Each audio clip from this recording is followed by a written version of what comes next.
안녕하세요. 오토코더입니다. 이번 시간에는 마이크로소프트 파워 오토메이트 문법 중에 하나의 이제 반복 조건에 대해서 한번 가져볼 건데요.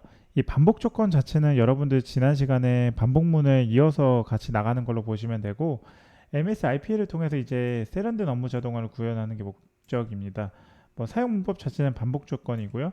자, 이게 세련된 업무 자동화라고 얘기를 하시는 분들을 이제 물어보시는 분들이 계시더라고요.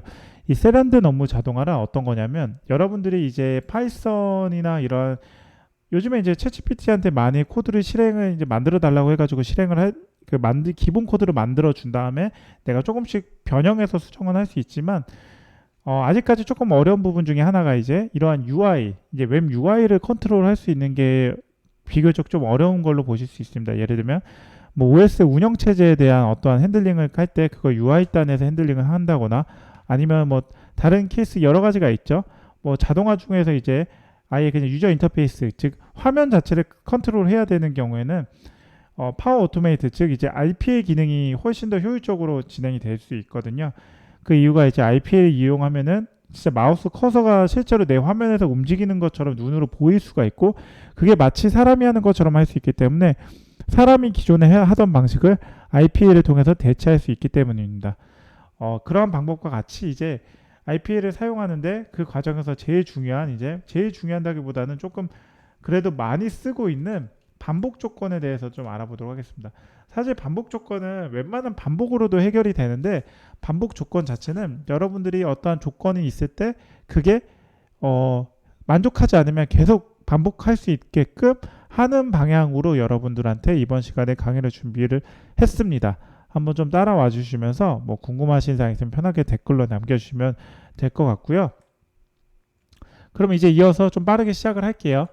우선 제가 지난 시간에 열어놨던 마이크로소프트 파워 오토메이트 자체는 이런 식으로 되어 있고 이거는 마이크로소프트 파워 오토메이트는 데스크탑은 이제 마이크로소프트가 다른 회사를 이제 어떤 IPA 기능 회사를 인수를 하면서 이게 마이크로소프트 파워 오토메이트의 기존에 있던 파워 오토메이트가 있었는데 그거를 데스크탑이라는 즉 클라이언트 단에서 핸들링을 할 수 있다는 걸로 이제 이름을 바꿔가지고 이렇게 지금 사용할 수 있는 걸로 보시면 되고요. 우리는 여기서 새 흐름을 눌러가지고 그 새 흐름 안에서 오토코다라는 제가 이름의 명령을 누르고 거기서 실행을 하는 걸로 보실 수 있습니다. 참고로 이제 윈도우즈 11에서는 내장돼서 탑재해서 들어오고 그리고 윈도우즈 10에서는 따로 설치를 해줘야 되는 케이스가 있습니다. 그거는 이제 구글링을 통해 가지고 마이크로소프트 파워 오토메이트 데스크탑 클라우드라는 걸 이제 구글링으로 입력을 하면 최상단에 이제 다운로드 경로가 나오는 MS 사이트가 있고 거기서 사이트에서 다운로드 해가지고 설치를 해주시면 될 것 같습니다. 네, 그럼 이제 바로 이제 실행할 수 있는 화면으로 넘어갈 거고요. 자, 이게 어떤 거냐?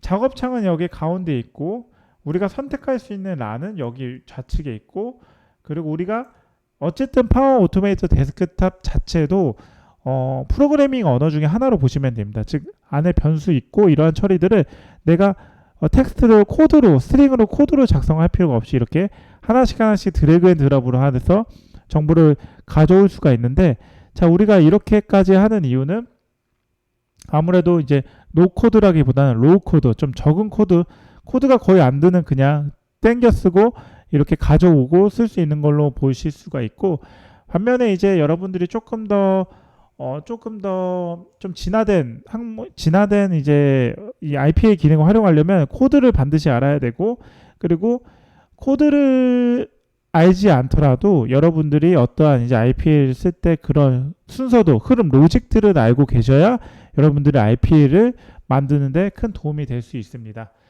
조금 참고 차원에서 여러 가지 말씀을 드렸고 그러면 우리는 이제 포문과 비슷한 마이크로소프트의 파워 오토메이트 데스크탑의 루프 구문에서 조건 구문을 합한 형태로 이제 우리가 이제 사용자가 주어진 문제의 정답을 입력할 때까지 반복하는 경우를 한번 만들어 보도록 하겠습니다.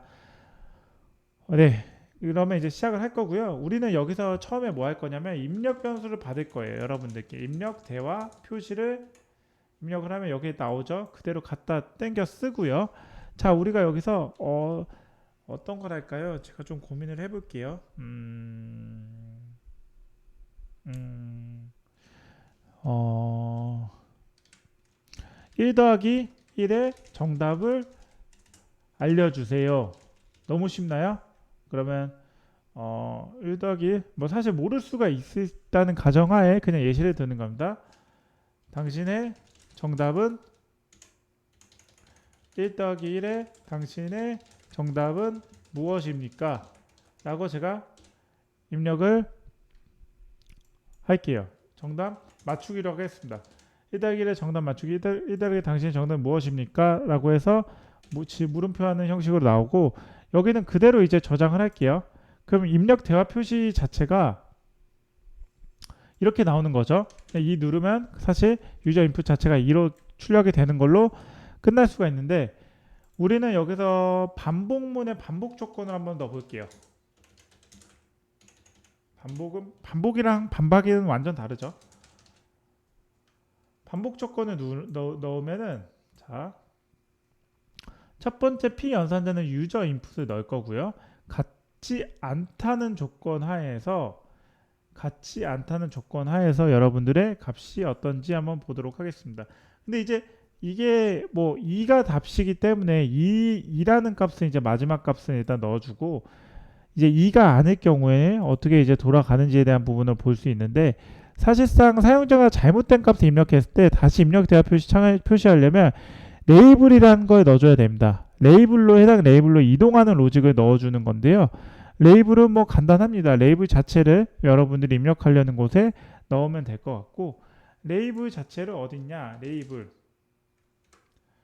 레이블을 입력하면 흐름 제어에 레이블 구글 인지라는 것도 있네요. 레이블 감지가 있네. 흐름 제어에 여러분의 가장 어디에 둘까요? 맨 윗단에 다시 입력을 할 수 있게끔 하려고 여기에 오토코더라는 항목으로 일단 넣고요. 자, 오토코더 레이블로 일단은 이동을 하게끔 해서 우리가 이동을 또 해줘야 되거든요. 2가 아닌 값이 나왔을 때 흐름 제어에서 이동이라는 걸 처리를 해주면 어떻게 되냐? 레이블로 이동이 나옵니다. 이 레이블은 우리가 위에서 지정해놓은 오토코더 레이블이죠. 오토코더 레이블로 이동을 하기 위해서 우리가 오토코더를 누르고 저장을 누르면 이제 이걸로 레이블로 이동을 하게 됩니다. 이게 정말 끝이에요. 사실상 이번 시간 너무 간단해서 뭐 할 게 없을 정도로 너무 편리하게 지금 했는데 자, 시작을 한번 해볼게요. 당신의 정답 무엇입니까? 제가 바보라고 생각하고 한 5라고 할게요. 당신의 정답 무엇입니까? 한 7 할게요. 저 바보입니다. 당신의 정답 무엇입니까? 한 10 해볼까? 계속 반복되죠. 근데 내가 만약에 2를 누르면 종료됩니다. 이런 식으로 여러분들이 굉장히 좀 편리하게 반복문에서 이게 어떤 거냐? 파이썬으로 따지면 while의 무한 반복문으로 보시면 돼요. while true문으로 넣어가지고 여러분들 그 안에서 뭐 예를 들면 뭐 프린트 테스트라는 게 계속 찍히는 거죠. 계속 찍히는 거고 여기서 만약에 여러분들이 뭐 프린트 텍스트는 계속 찍히는데 만약에 뭐 if에 뭐 어떤 예를 들면 유저 인풋이란 값이죠. 변수 처리가 되어 있다는 전제를 할게요. 이라고 했으면 브레이크로 벗어나는 걸로 보실 수가 있을 수 있고 아니면 프린트에서 계속 여러분들의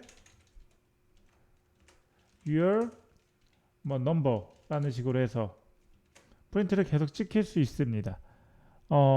이러한 방식으로 제가 이제 다른 언어랑 조금 비교를 하면서 보여드리는 이유는 조금 더 이해하기 좀 편하고 쉽게 하실 수 있도록 제가 파워 오토메이트 데스크탑을 활용을 함에도 불구하고 여러분들께 이런 파이썬 언어에 대한 기본 문법을 말씀드리면서 좀 비교하실 수 있도록 설명을 드리는 거고요. 만약에 뭐 이런 문법들 자체가 조금 어려우신 분들도 계실 수 있을 것 같습니다. 그 경우에는 그냥 여러분들이 그냥 뭐 따로 구글링을 하셔가지고 공부를 하시든 아니면 뭐 제 영상을 좀 참고하실 수도 있고 대신 제 영상은 그렇게 완전 베이직한 기초에 대한 부분으로 접근하는 것보다 어떻게 보면은 조금 완전 기초는 벗어난 뭐 예를 들면 어떤 작은 프로젝트라도 만들 수 있는 환경에서의 이런 기본적인 조건을 가지고 이제 활용을 하는 걸로 보실 수 있어서 여러분들이 제 영상을 참고하실 때는 그런 부분을 좀 감안하셔서 참고해 주시면 좋을 것 같습니다. 어떻게 이번 시간 도움이 되셨나요? 도움이 되셨다면 좋아요와 구독, 알람 설정을 해주시면 제가 이 채널을 지속적으로 유지하고 컨텐츠를 개선하는데 큰 힘이 됩니다. 아울러 뭐 여러 가지로 뭐 바쁘시겠지만 여러분들이 뭐 궁금하신 사항 있으면 댓글로 남겨주시면 제가 성실성의껏 답변 드리도록 하겠습니다. 네, 긴 영상 봐주셔서 감사하고요. 오늘 날씨 굉장히 좋네요. 오늘 하루도 좋은 하루 되시고 여러분들이 하시는 일이 모두 다 잘 되기를 간절히 기원드립니다. 감사합니다.